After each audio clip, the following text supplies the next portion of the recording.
Hi guys, তোমাদের সেদিন আমি একটা আনবক্সিং ভিডিও দেখাইছিলাম যে আমার একটা ভাই আমাকে কলকাতা থেকে পাঠিয়ে দিয়েছিল, কিন্তু তার সঙ্গে আরও একটা ইম্পর্টেন্ট জিনিস পাঠিয়ে দিয়েছিল। সেটা তোমাদের দেখা হয়নি, তাই ভাবলাম যে তোমাদের সঙ্গে একটু শেয়ার করে নেই। এই যে দেখো, ভাই ওইখান থেকে আমার আর মাম্মামের জন্য পূজা করে, পূজার জন্য পূজার ফুল প্রসাদ আর যে দুটো কালো সুতোর মালা আর হলো এই যে হাতে পরানো সুতো থাকে না, হাতে বাঁধানো সুতো, এটা পরা দিয়েছে। আর এই যে দেখো, আমি একটু ফুলটা মাথায় ঠেকাই নিলাম, মাম্মামকে একটু মাথা ঠেকাই দিচ্ছে। আর মাম্মাম গাছ আগে থেকে প্রসাদটা খেয়ে নিচ্ছে।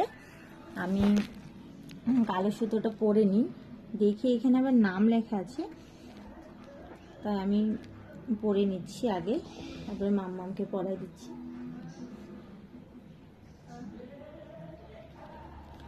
না মাম্মাম আসা, এই যে দেখো মাম্মামকে পরাই দিয়ে